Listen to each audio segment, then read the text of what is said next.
Now I'm going to do this one hill that's one of them that's directly behind my tree silhouette. Um, so a couple things.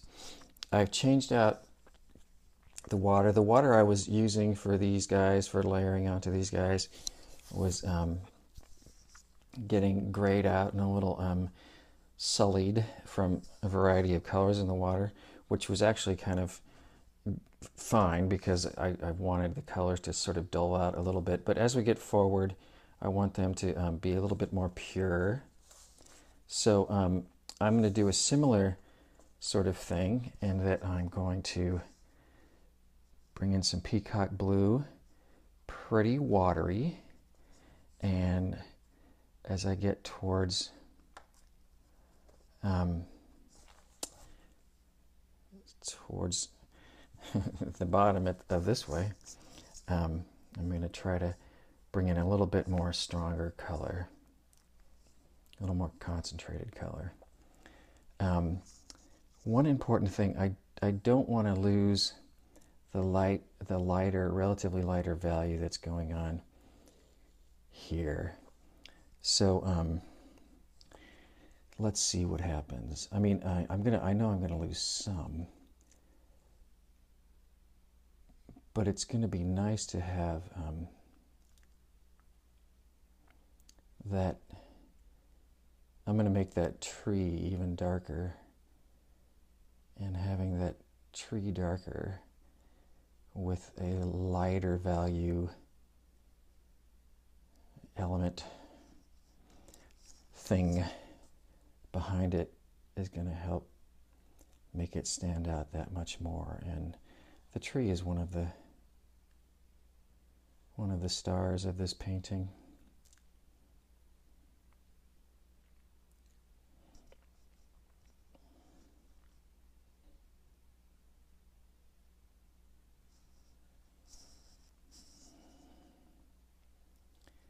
In general, in composition and art,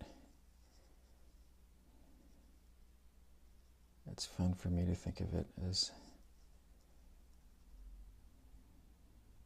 one of the ways of thinking of it as making a film and deciding who's going to be the most important character, who's going to be the star, who's the focused, who's the most important statement to focus on, and knowing that will help you make sure that your choices don't conflict with that, and will the point being to enhance the main idea as opposed to introducing a bunch of little ideas that in and of themselves may be really cool, but will have the effect, if they're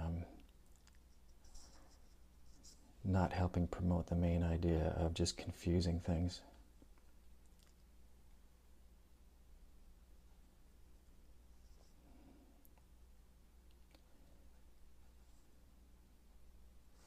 Dropping in some darker color.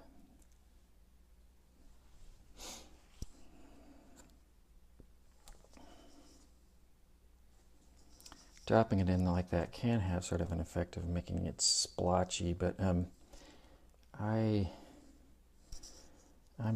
convincing myself that that sort of seems like mist.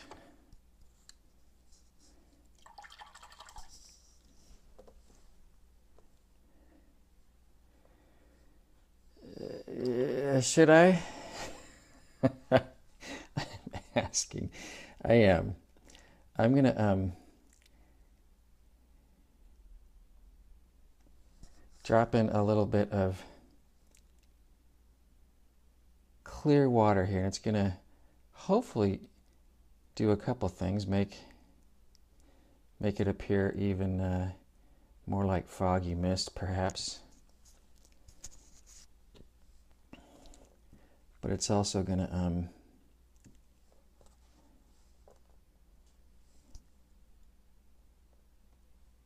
It's also going to make sure that I save some of that lighter value that I talked about way back at the beginning, which is a really easy thing to lose.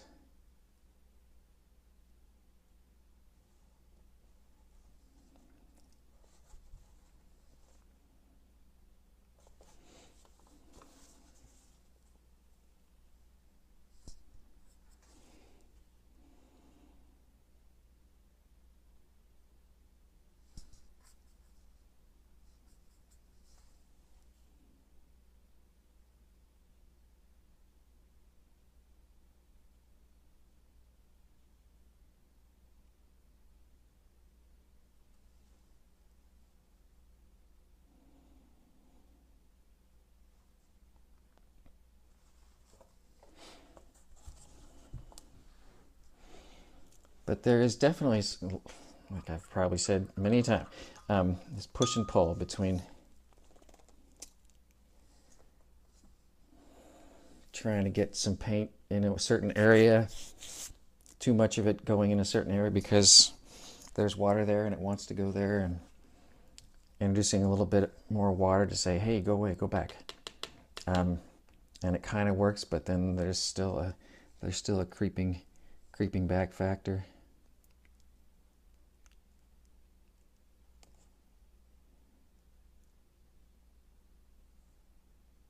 Tell over here it's all dry and stuff at this little spot. So I'm doing some risk taking and allowing some watercolor blossom to happen, and I like that. I'm not just trying to convince myself. I think that's going to be a cool look.